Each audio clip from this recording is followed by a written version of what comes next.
talk about happiness. I do. There are two reasons why I talk about happiness. One's political, and one's practical. The political one is, our country was built on the concept of life, liberty, pursuit of happiness. And no one talks about it. But that's what actually matters. Why? This is a practical reason. If you're a happy New Yorker, you stay in New York.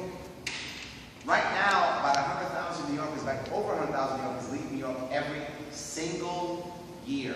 We pack up and bail. Last year was over 150,000. I'll ask anybody in this room, know someone who's left? Mm-hmm. Yeah, absolutely. How many of you have considered leaving? Yes, tons. Every single room I go to, no matter where I am, whether I'm in Suffolk County, Manhattan, Queens, Bronx, Rochester, Watertown, Albany, doesn't matter. Everywhere I go, I ask that question, the exact same thing. That's hurting us badly. It is hurting us horribly. Our environment right now is literally breaking up families as people are leaving this state because they don't want to be here anymore. Right? You get it, right? It's breaking up families, literally. I want happy New Yorkers. Because if you're happy, you stay. If you're happy, you grow your business here. If you're happy, you grow your life and family here. If you're happy, you retire here. If you're happy, you spend your pension here. That's what I want to happen. But it's not happening. Imagine for a second in my perfect world. You live in New York, and you love it so much that you have a job, and you keep your job in New York the entire time.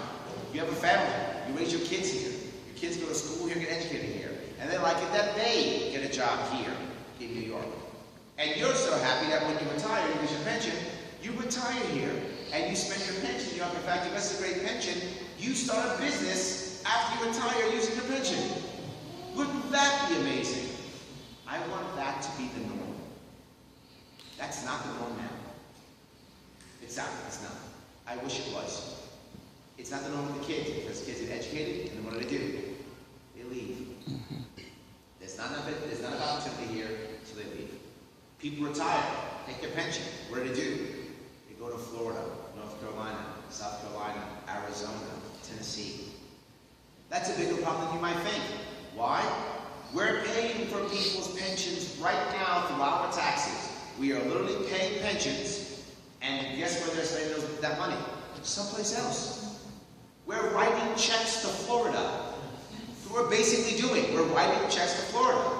Rick Scott, the governor, literally said that. He's like, thank you, Cuomo. Thanks to you. You're literally giving us a bunch of money. Appreciate it. We're part of their budget. Wow. That's a problem. And I can't blame the retiree. How can I? I can't blame the pensioner. How can I? We've been in environments where they don't want to be here. That's our fault. That's our fault. Why is it our fault? Here's why. For the past 16 years, the Democrats have run this state. There has not been a Republican winning a statewide election in this state. Governor, lieutenant governor, AG, senator, nothing. For 16 years. For 16 years, Democrats have run this state. And we keep voting for them.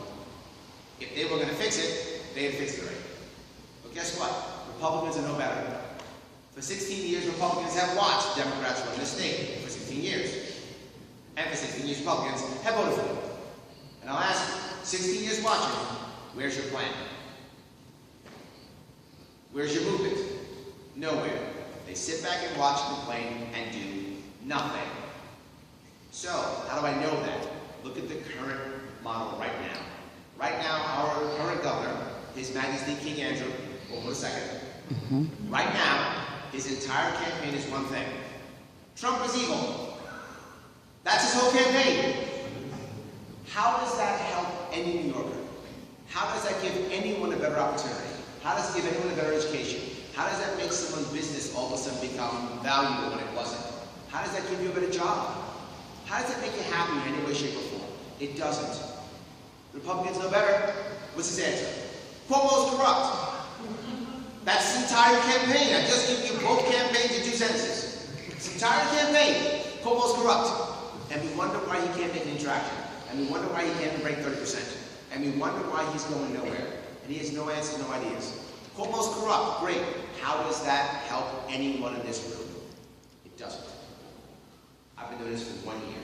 1 year I've been doing this. In 1 year, I have a plan for almost everything, and you've asked me, I'll answer any question you want. And I have a movement. How do I know that? You're here. That's how I know. I do 3 or 4 events off at any given day. The press is even here. Yes, hi. Yes, even the press is here. So yes, people are here, they're seeing it. This is a movement. In 1 year, what is the Democrat or Republican's excuse? I can do it in 1 year. Neither of them can do it in 16. That's where we are right now. And I said, well, Larry, that sounds good, but don't people say things like, well, you're not a Republican or a Democrat, so you can't win? I hear that all the time. The criticism you will hear from me very often is, not that my ideas are good, people love my ideas. They say, ideas are great. You can't vote for him. He can't win. That's what I get. All right, let's go both sides. If you're a Republican, is your Republican going to win? Stop. Just stop. Hasn't happened in 16 years. Not going to happen. Not going to happen. Awesome. Well, Democrat, because Democrats love Cuomo, right? Yeah, he just laughed. Thank you. Yes, he just laughed. No, they did too. Cynthia Nixon's proof of that. Cynthia Nixon didn't have any experience. They said she was just a popular person. She got 37% of the vote in a Democratic primary. Over half a million votes in a Democratic primary. There's a lot of Democrats that don't like Cuomo.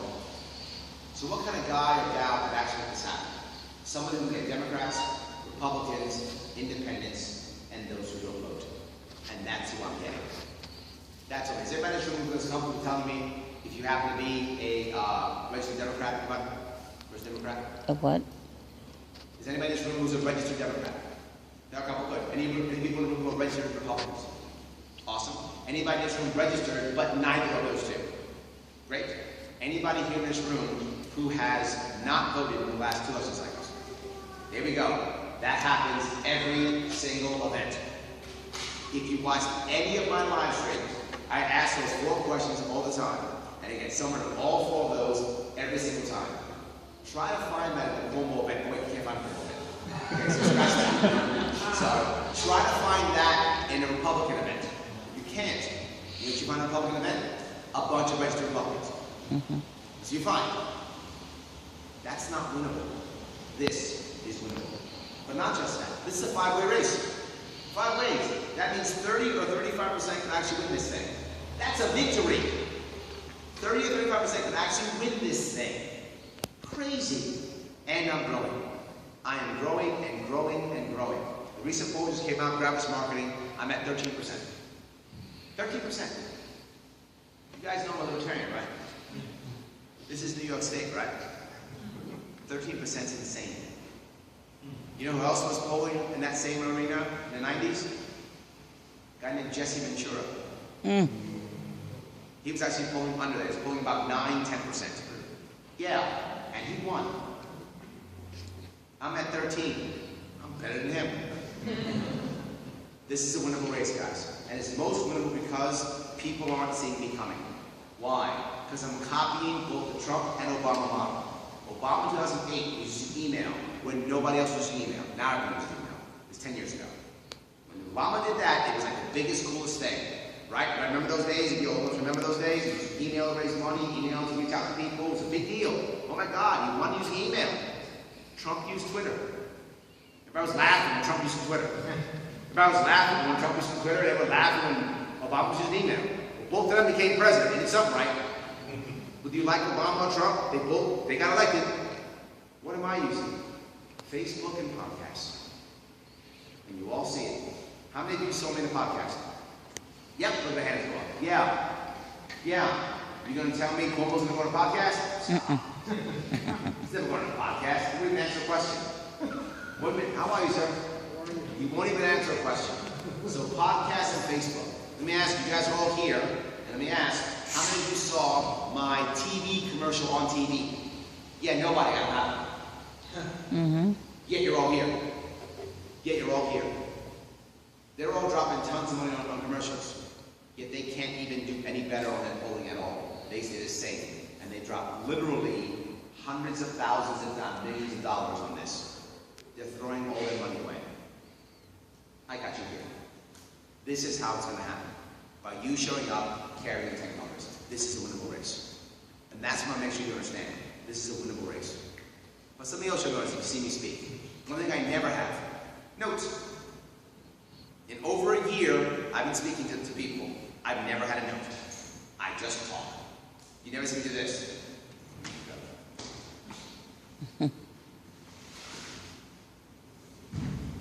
Hello. I would like to say that I truly believe this thing someone wrote for me. Yeah, you've never seen me ever. I don't do that. I actually just talk. The ideas I have are my ideas and I think make sense. And I don't have a problem telling you what I feel. Not just that. I don't have rules. You don't see me in a prepared town hall with questions that come through my handler from the audience. I just take whatever you have to say. I take people who are angry, people who are happy, and many of you watched, I take people who are really angry. And I ask them to stay. And I ask them to talk to me. Because here's what I know. I can't turn you if I can't talk to you. I'm here to talk. I actually want to talk to you, and I want you to know that I get it. That I understand what you're going through, and I want to make it better. Next, I answer every question. I never dodge. And if you ask me a question, I actually answer it. I was actually with a 15-year-old kid interviewing me. He was outside of Albany. And he was laughing. I said, wow, this is an amazing interview. I said, why? He goes, usually when I interview people, he's a school reporter in the Albany area, so he interviews tons of politicians. He says, usually I have to always frame the question the right way to get them to answer anything. Yeah, exactly. He said, I just said something, you started talking. Yeah, I'll tell you what I think, absolutely. He said, not just that, you didn't pander to me. You didn't say how honored you were. I said, you're 15. That's what I told him. You're lucky I'm talking to you. What are you talking about? Right? So I told him, serious, so I said it. He's like, I know, you were just honest. Like, yeah, I'm just honest, absolutely. I'm the guy who just talks. That's what I do. So I could sit here and I could chat for hours. I absolutely could. But what I'd rather do, instead of talking for hours, is get some questions from you guys. There are some new people here who I haven't seen before, and some who I have seen. If you have a question or a comment, I would love for you to just ask that question or comment. I will answer everything, and I'll go into anything that matters to you.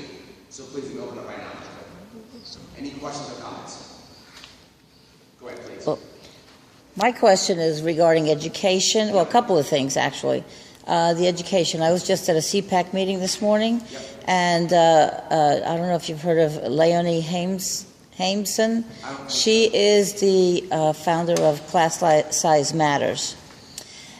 And you're aware back in 2006 or 7, the Campaign for Fiscal Equity won a lawsuit against the DOE for $5.6 billion to reduce class sizes. That was the mandate that they were supposed to do. Bloomberg didn't do it, and de Blasio's not doing, and they're still owed another 3-point-something billion. I thought it was almost 4 billion. Possibly. Yeah, I thought the total cost. I remember it was almost 4 billion. Yeah. So what will you do to ensure that that money gets to the right schools, not charter schools, public schools, to reduce the class sizes in our public schools? Let's be clear about several things. I'm going to go through my education program. Does anybody not know?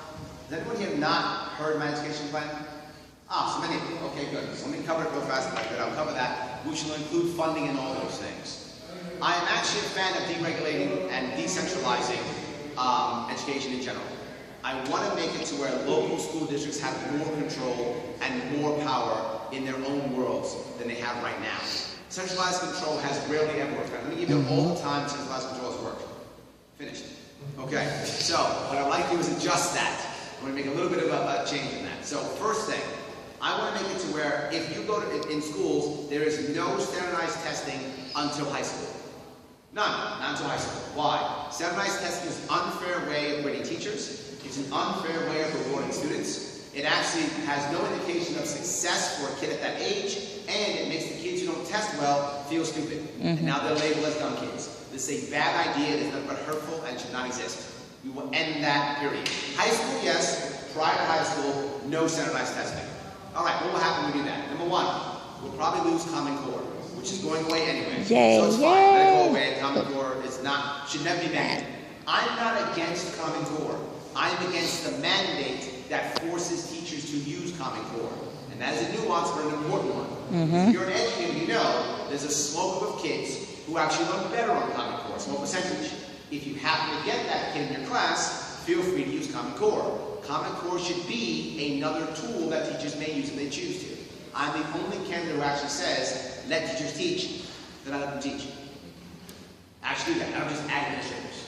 Because that becomes the next piece. The next piece is, we will lose federal funding.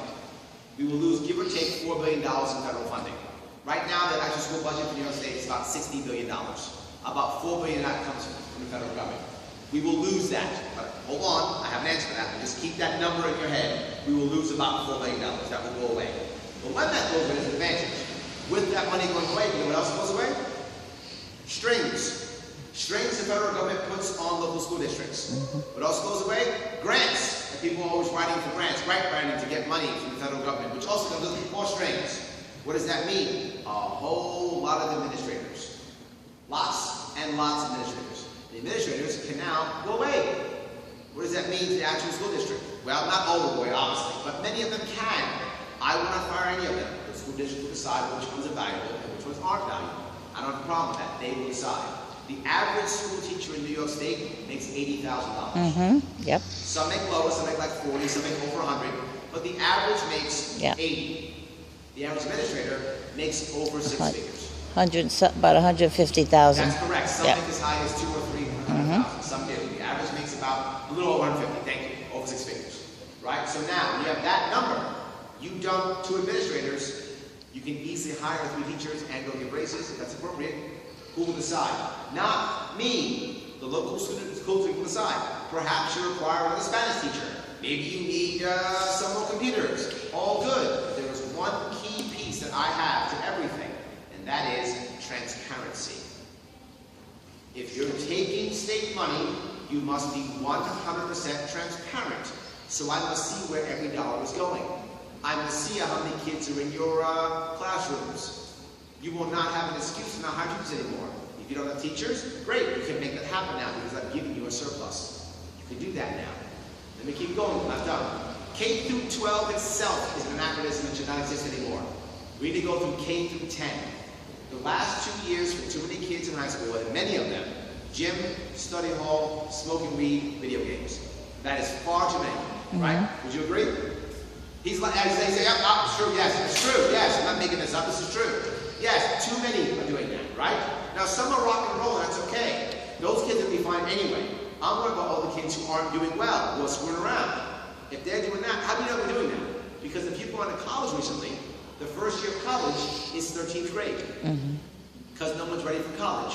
Oh, you're not yet. You know that's true. Yep, exactly. All the time. Right? Yes, 13th grade. With that in mind, now add on top of that, the average kid takes 6 years to graduate college.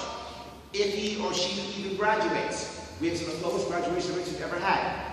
They're dropping out and not graduating. Now here's the worst part. Kid graduates. She's 24 years old. Never had a job. You wonder, why do they have no work ethic? I don't get it. Never had a job. Or worse, at 24 years old, they have a degree that has no value. There's no opportunity for them here. They got $100,000 in debt, and they got to work at Starbucks. That's a lose again. Lose, lose, lose. I'm going to change that instead. How about instead? Yeah, it's just on some of the stats you're saying, I have some questions or concern about. Tell me. Sure. So, having worked with government and community relations, I have found out years ago that DOE here in New York City only plans for 65% of students to even get to the 11th grade. That's correct. Yes, we have horrible dropout rates. Correct. And that starts in the middle school because there's not enough support in the middle school. So how, instead of saying, you know, this K through 10 and allow for those kids to attrition out of high school, how do we raise graduation rates so that, you know, not of the 63%, maybe only, you know, 67% of them will graduate? No, I'm going to get with it. So let me finish my plan, and then I'll go back to that. I will answer your question, 100%. Let me finish it, I'll wrap it up, and I will get back to both your issue and your issue. All right? Please don't let me forget. I'll get back to both of them. So my point being, once we go through that 10th grade, at that point, take a test. If you pass your test, you get a high school diploma. You're done. High school diploma, have a nice day, you're good. At At this point, you have 5 choices. The New York State Constitution is very clear. It says we have to pay for grades 1 through 12. State has to pay. No worries, we take care of that. But here's what we're going to give them an option to do. Option 1, if you think college is right for you, awesome. The problem is we've been told a lie. And the lie is the only way to success is to get a great, New York State Regents diploma, which has absolutely 0 value. Say it again. Absolutely zero value. Sure. No one cares about your Regents diploma at all. No one does. I hire and fire. No one has ever said, oh my God, Regents diploma? You're hired. Never happened ever. Or the advanced Regents diploma, completely useless, has no value whatsoever, and you will not hear one person tell you that but me. It has no value. It is a waste of your time and energy. It is a waste of your testing. It is a waste of administrators. It does nothing for you but make other kids feel dumb. That's all it does. It is useless. It should go away. I'm embarrassed that I can say that. It is so terrible. No one benefits from it at all except some people who've got to check a box. There's no value whatsoever. So that goes away, which is good. We've also been told a lot you have to then go to college and get a great college degree to be successful, sit behind a computer all day. That is a way to success, not the only way to success. There are many ways to success. That's one of them. If you think that's right for you, instead of wasting your time in 11th or 12th grade, go to a prep school. Go to a 2-year prep school that prepares you for college. Maybe you'll get a better scholarship. Maybe you'll graduate in 3 years. But you'll be ready to rock and roll when you get there. There'll be no 13th grade for you because you're taking your time those 2 years to go through it, whether it's for biology or history or English or whatever's your thing. You pick. Start that now at 16, figure out where you want to go so you can get in that good college. Maybe you take advantage of incubators, take advantage of internships because you're ready to rock and roll. You have a better college environment. That's not for you. You know why? Because you're that genius kid. You're that genius kid, that kid, test taker is easy for you, you're book smart. Awesome. Take an SAT now, go to college at 16. Get an associate's degree by the time you're 18. Go now. Why are you being bored? Go to college now. You're that good? Go. You're 18, you got an associate's degree, you're going to be a scientist anyway. Go. Good for you. You don't want to do that. No worries. Go to trade school. I know we have BOCES now. I know we do. The reality is, you know as well as I do, the image of BOCES is terrible. It's terrible. You have people who are constantly saying things like, oh, don't go to BOCES, you're better than BOCES, or BOCES is for the bad kid, or for the dumb kid. Shame on us for that. Shame on us as a state for thinking that. Shame on us. That kid who's 24 years old with a college degree, who's working at Starbucks, his other friend who went to BOCES, that guy's a plumber. That guy's making at least $80K a year, if not more, and has no debt. Well, for a dumb kid, he sounds pretty smart to me. That's all I'm saying. That kid, that sounds pretty smart to me. We need tradesmen in this state desperately. Desperately. The average tradesman in New York State is over 50. Wow. That should not be the average. I'm happy if you're a 50-year-old tradesman. I'm 50. I like 50-year-olds. It's fine. But I'm unhappy that's the average. The average is like 30, 35, something like that, so they can actually train people. You're not finding that. There's no one to train. You need businesses I hear all the time who say, I would love to grow. I can't find the bodies. I can't find the people to do the work. Yeah, because we're all told a lie and shoved into college. And then now the kids are 28, 29 years old going, God, I just want to build houses. Why did I waste 10 years of my life on this school stuff that I hated? And then they learn trades at 25, 27, 28. Then they're a truck driver. Then they're a mechanic. At 28, we just threw 10 years of their life away for nothing. That's our current system. Throwing 10 years away for nothing on a lie. College is not the only answer. It is an answer. If you want to go, go and be ready. If not, go be a tradesman. Nothing wrong with that. Now you go 2 years, you either have a license or you're ready for an apprenticeship, depending on what trade you're in. But you're ready to rock and roll. People can hire you. Fourth option, get a job. 16, go get a job. Go to work. Why are you worried about this? I worked at 16. Some of you worked at 16. Was it horrible? No. Learn what it means to have a work ethic. Do that. Learn what it means to have a boss. Understand that when your boss says show up at 8, doesn't mean 9:30. It means 7:45. You know how many times I've heard people tell me, Larry, I will hire anybody with a work ethic? They don't say 10 years experience, college degree. They say anybody with a work ethic. If I tell them to be there at 8 o'clock and I open the door and they're there, they're hired. Because they can't get people to show up when they tell them to show up. That's true. All the time. Be here at 8 o'clock for your interview. The kid shows up at 9:45. I thought you meant early in the morning. And if you've been hiring, you know I'm telling the truth. Any manager knows it's true? Yeah, you see it. Yes, I'm not the only one. That's true. Look, I'm the only candidate telling you what's actually happening in our world.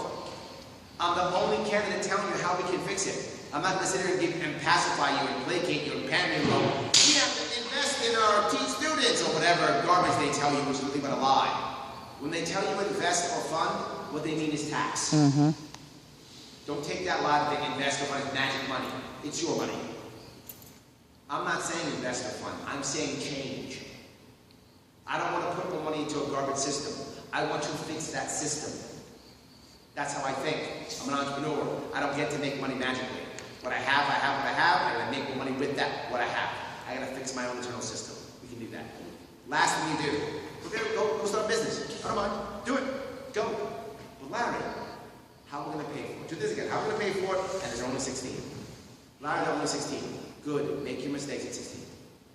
A lot of countries do it that way. The Europeans have systems like that where they start at 16. South America has a system like that where they start at 16.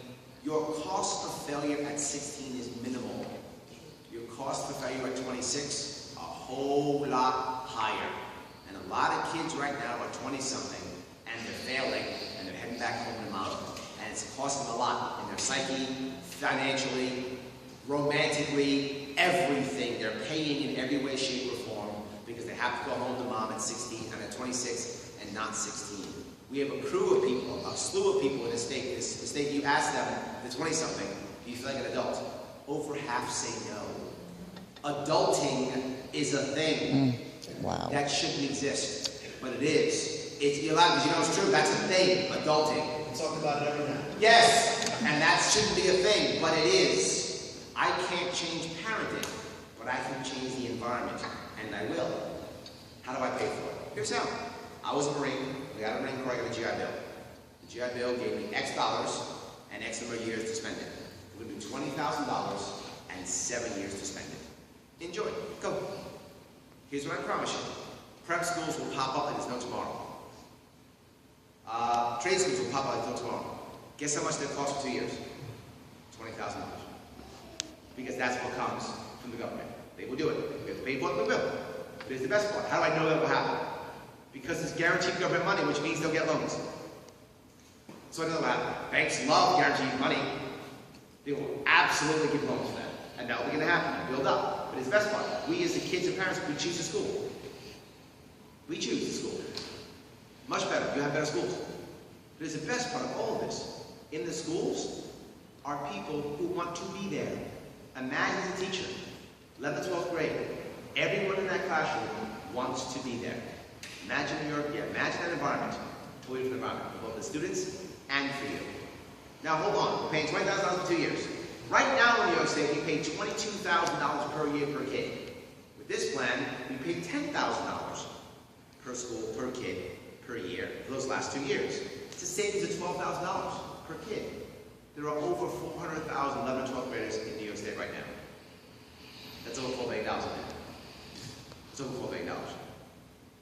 I actually got all my federal funds back, plus more, and I can eliminate a bunch of administrators, providing a surplus to all school districts. All the school districts can get a surplus and provide better service and have happier kids, happier teachers, happier parents. This is a fundamental change in the system. Total and absolute fundamental change in the system.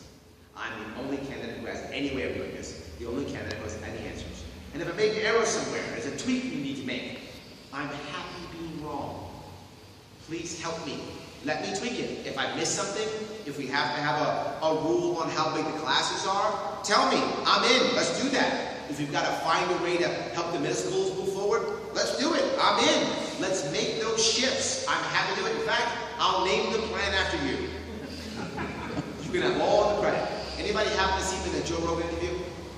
We did okay. In that interview at the end, he said, Larry, these are great ideas. Oh my God, you gotta lock them down He said, well, people will take them. What was my response? Do it, take them. Please, take all my ideas, I'll go home. I'm fine. I want a new New York. I want a better New York. I want happy New Yorkers. I don't want to have to move. I want to fix this state so that every one of you says, I can't wait, I'm so happy to live in New York. I never want to leave, and I want my friends to come back. That's what I want. You can all have it. Take all my ideas. So that's the actual plan. It's a secondary view. Go ahead, I'm sorry. Only in validation of the plan, a lot of schools, I know at least 10 in New York City alone, are doing this already. Yes. The final 2 years of high school are for associate's degree credits. Yep, So absolutely. They're already doing it. In fact, my daughter is in a Columbia prep school. Oh. So I get it. I mean, she's literally in a school to prep herself for Columbia. This is already happening. Why do I say it? Right now, though, it's a two-tiered system, right? Which is unfair. And I talk about everybody being happy. Right now, the current system works. It's a two-tiered system. And if you're in a system, you know this. There are two levels of students. The student that can afford a tutor, and the student who cannot. The one who can afford a tutor does well and gets in good schools. The one who cannot, does not, and struggles. That's the current system. That's unfair. I give my daughters tutors. Right after I give them tutors. Why? I know that's the current system. And that's a bad thing. Right? My daughter couldn't have gotten that school without tutors. And all her friends who didn't have tutors, they didn't get in good schools. That's how the system works now. And that's wrong. I want a system to where you don't have to have a tutor. Where does it matter where you come from? You don't have to spend extra money. You can just get to a good school if you want to get in. You're exactly correct. It's already happening. And I think the trade schools happening in Europe already. Right? Particularly in countries that have a good middle class right now. Czech Republic, Germany. These are two countries that used to still rock and roll. They have manufacturing in their countries now. Why? They have a strong trade industry. People leave at 18 and can work in small industry. They have a labor force that can do the work. And there's lots of people who want to do that work. I don't care, to be fault with you. I don't care if you're educated or highly educated or not very highly educated. That's not my concern. My concern is you're happy. If you like education, stay in school forever. That'd be awesome. I hope you can. If you want to get out there and fix cars, please fix cars. Do what makes you happy to where you get home at night and go, I'm happy, I had a good day, life is good, and you share that with your family and your friends. That's what I want. It's irrelevant to me, anything else. I want you to be happy. Pursue your happiness. Now to your specific issue. I'm going to give the local communities a whole lot more leeway. And I mean a lot. I mean, my only string attached to money that goes to a school district is only one thing. And that is transparency. That's it. You want to end bad behavior? Here's the answer. Shine a light on it. You shine a light on bad behavior, that behavior can go away. It goes away. Because of all of a sudden I see that, well, this school district has 35 kids per class. This one has 25. This one's failing. We change. We change. People see it. What are you doing? Right? You have a school board that is accountable. You have local people who are accountable. You don't have a board of regents which is not accountable. Board of regents is not accountable. Board of regents is a disaster. It should be one thing only, a repository for information. That's it. They should have no other power or control at all, at the college level or K through 12 level. The Board of Regents should have zero power at all. None. No power. It's another one of those boards that His Majesty King Andrew puts up to reward his cronies, to reward his friends, his party loyalists. You think I'm joking? Look at this real fast. I'm going to look off for a second. Every one of the guys and gals who've been arrested, indicted, convicted for corruption, every one of them is on some type of board or committee or authority. Every one of them. These things are literally petri dishes for corruption. That's all they are. Sprinkling money, corruption grows. Every single time. How do you know this? This is how you know it. These guys are going to jail. Have any of you seen what the defense is? When they go to court? Anybody say defense? No. It's, I did it. Everyone does it. That's the defense. I want you to imagine for a second. Imagine. I accuse you of murder. And you go, Larry, I'm going to court. I go, okay, so you're not guilty? You go, oh no, I did it. What? You go, yeah, I killed the guy. You killed him. Totally killed him. So killed him. So you did kill the guy. Yes. So you're not going to court. No, go to court. Why do you go to court saying you killed the guy? Why would any of you go to court and say you killed the guy? Because you thought it was righteous. You thought you did it for the right reason. You would only go to court saying you actually killed the guy if you thought you were doing the right thing, saving someone's life, defending yourself, something like that. You would never go to court saying you killed somebody that wasn't in your own mind somehow right. You would never do that. Nobody would. They go to court saying, yes, I took the money.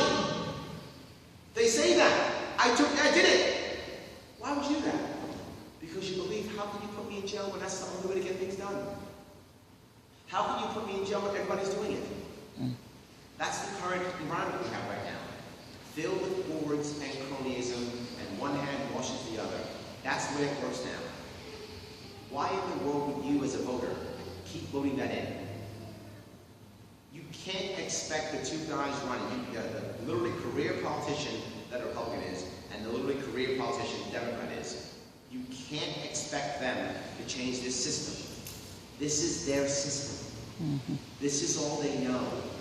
You are asking them to burn their own house down. Not going to happen ever. You need somebody who doesn't know the system, who isn't part of the system. You're looking at that guy right now. Did I at least answer your question? Or no? If I did, no, you did. Okay, so ask it again to make sure. I'm not comfortable that you answered the question. Because, in fact, it goes back to your issue of corruption. Right? We know that DOE does not build enough school seats for high school. Correct, yes. Because they plan for kids to fail. Yep. The plan for them to fail is to make sure that they do poorly in middle school. Yep. So, how do you stop the plan for them to do poorly in middle school and to shine the light on them? Absolutely. So that we could have more kids graduate? Here are the two issues I want to bring up. Number one, locally it's very hard for me as governor to stop that. It's very hard for me to go, don't do that. It's very hard. But I can, and there's two ways. Number one is generic, and the other one is specific. Generically, I will have what's called the Office of Transparency. What does that mean? Have you ever tried to do a FOIA request? Yeah, you're laughing. Yes, you're laughing. It doesn't work, does it? Yeah, it doesn't work. Everyone that doesn't work. Yes. Constantly stop. Yes. I will have the Office of Transparency. When you tell me that, you will get your information. That's its entire job, to make everything transparent. I focus on transparency all the time. You do a FOIA request, it doesn't get answered, you call my Office of Transparency, it gets answered. It gets answered. If it doesn't, I start sending state police in. I'm not joking. It gets answered. You will get your FOIA request answered. That will happen when I have Office of Transparency. That's a generic piece. Now specifically, when you tell me these things, I will literally use the bully pulpit and say, guys, why is this happening right now? I will tell the press this. I will embarrass them personally. Remember, I don't have a career to protect. I will literally say, Superintendent, why is this happening on ABC News? I will do that. I'm telling you that now. And people are upsetting me. I'm telling you now, I will do that. So, first, I will make things transparent. Second, I will say things. Once I say things, and I'm transparent, it's then up to you to get your local school districts to stop. It's up to you then to tell your mayor to stop. Does that make sense? I will give you all the ammunition required. You have to take the hill. Does that make sense? That I will absolutely do. The same you talked about also. I will give you all the ammunition required. You must take the hill. Does that make sense? Yeah. Awesome. Go ahead. Do you have any thoughts on election reform in New York State? Yeah, but not that much before we're here. The reason why I'm not that concerned is because not enough people care yet. 60 to 70% of New Yorkers don't vote. People don't realize that. We will have over 7 million New Yorkers who probably won't vote this year. The reason why we don't have election reform, it's going to sound horrible, not enough people care. And I know it sounds bad, I'm being full with you. Not enough people care. I can reform elections all day long. New Yorkers don't care. How do I know that? Literally, the last election we had, what, 3.5? The last time it was a non-presidential, 3.5 million New Yorkers voted, something like that. There are 18 million New Yorkers, give or take. About 12 million are eligible to vote. About 10 million are actually registered to vote. And you get 3.5 million to vote. They don't care. I want to make New Yorkers care more first. When they care more, then I'll jump on that. It's one of my issues, it's just not a priority. I want New Yorkers to care more first. If they believe there can be change, they'll start coming out to vote. If they start coming out to vote, then we'll work on that. Does that make sense? At least I know it wasn't the perfect answer. I'm sorry, I don't pander, guys. I apologize. No, that works for me. Okay, good. Thank you. Go ahead. Just getting back to the education question. Can you please speak up? I can't hear you. I'm sorry, just getting back to the education question. When I grew up in District 8 in Pelham Bay, there was a real disparity because Hunts Point and Sound were the same school district as Pelham Bay and Bronx next. So when it was more localized, the school board was dominated by Pelham Bay and Bronx next because they couldn't vote. And people in Hunts Point at that time actually could vote also. But it's become much more immigrant. What would you think if things were returned to a much more localized level of immigrants being able to vote in local elections?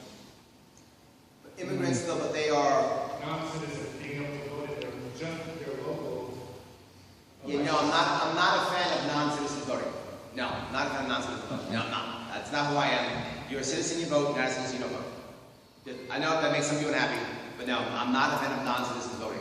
What I want to do is the immigrant community, I get it. The immigrant community has to have enough citizens in the immigrant community to support those who are non-citizens, and also promote themselves effectively to the people who aren't part of the immigrant community to want to support them.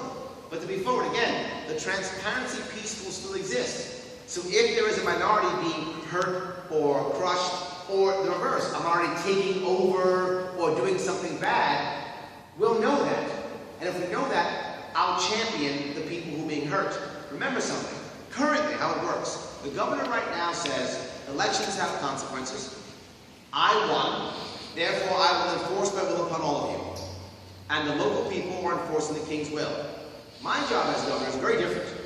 My job is to protect the rights of the individual against the local bullies. Against the local bullies. That's who I am. Look, Democrats want to be your mom and give you everything. Republicans want to be your dad and protect you everything. I want to be your brother. You love me. You don't want to live with me. But you love me, and that's fine. When you get rides to the airport, I'm there. I want to be the guy who helps you out. When you call me up and go, Larry, you know, there's an immigrant community right now in the Bronx that is being completely just overrun. I go, really? Let's check it out. That's what I do. I want to be that guy. Because there's no way in the world I can stop everybody from being oppressed. But can I step in when I see it? Yes, I can. And right now that doesn't happen. If you've seen it, that does not happen now. There are lots of people being oppressed, and the government doesn't care. How do I know that? We have a rash of suicides in this entire nation. I don't see him doing anything. I don't see him caring about suicides from our corrections officers. I don't see him caring about suicides from our farmers. I don't see him caring about suicides from our veterans. I don't see him caring about suicides from people in crisis in family court, the father's rights movement. I don't see him caring about suicides from all those people. I do. I bring up all those issues all the time because that's what matters to me. Happy people don't commit suicide. I care about happy people. That's what I care about. So if they're being oppressed, here's what I promise you. But look, she's taping me now. I'm being recorded right now. I'm saying right being recorded. If they're being oppressed, you call my office, I will be there. That I promise you. Did I at least answer your question? Yes, Awesome, good. Sorry, what did you back, please? Yes. I came here late, but I wanted to say I just dropped off my cousin in the South Bronx.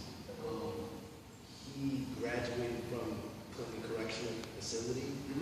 I said this before, I was in the Torre class. Yep. He has great skills, like trade skills, and he was in jail for 20 years and got a bad rap, and he's been out for 3 years, but with the violent felonies and all the other felonies on his record, he can't get a job nowhere. Yep. So the only thing I can do for him is try to put him on some job, but at the same time, I'm taking the risk at the same time. Yep. So I can't legally hire him. So what are you going to do for those type of people? Absolutely. Who come out of jail, Yep. who really want to do a good thing and don't want to go back, rob and steal and come back into the system. Absolutely. There are several things we can do. The first thing we can do is, when it comes to a small business, 15 people or less. If you are a small business, 15 people or less, and you hire a felon, I want you to pay no payroll tax for the first 2 years. Yes, no payroll tax for the first 2 years. Now, why is that? Why do I pick that specifically? Because general rule, if you have 15 employees or less, you hire like this. It's you talking to the person. You hire like this. If you're bigger than that, you tend to hire through process. Right? A process is a checkbox. Doesn't have this, gone. But the individual will talk. They'll talk to your brother and see if it makes sense. They'll ask, how long have you been out? 3 years? Oh, you haven't committed another crime? Maybe you're real. Maybe this guy's shot. Number one. But I'm not doing. We do that, people will tell me. Well, I do that. Then there'll be small businesses, and all they'll do is just hire felons for 2 years and kick them out. And they're hiring felons, they never pay, payroll tax. Good! Oh my God, you're training my felon force. Please do that. I hope you all choose that as your business model. It costs us $77,000 per year to keep someone in prison. I'm going to lose $4,000 in payroll tax? Deal! Deal! I'm going to lose $5,000 in payroll tax? Deal! I'll happily lose that. My God, and for a small business owner, that $34,000 over several employees adds up. And what you also know is, if you have someone who's a felon, if you've been around felons, my mother was a felon. If you've been around felons, after 3 months, if they don't steal or walk away, they're staying. It's about a 3-month decision, that's about it. If you're a bad guy felon, and there are some bad guy felons out there, if you're a bad guy felon, within 3 months, you're either leaving or stealing. If you're not that guy, after 3 months, you're staying. And guess what? You're going to be a real loyal employee. Because someone gave you a chance. You are going to be a real loyal employee. Your boss is 8 o'clock, you're there 7:30 every day. 5 a.m. You're there 5 a.m., thank you, every day. You're not losing that job. That's correct. I know my mom was a felon. I know how that works. That's how that works. So I talk about that and said, next, we have to have a way of expunging records at a certain period of time. And we don't. Yes, we have to. Yes, once someone, here's the issue, and I think this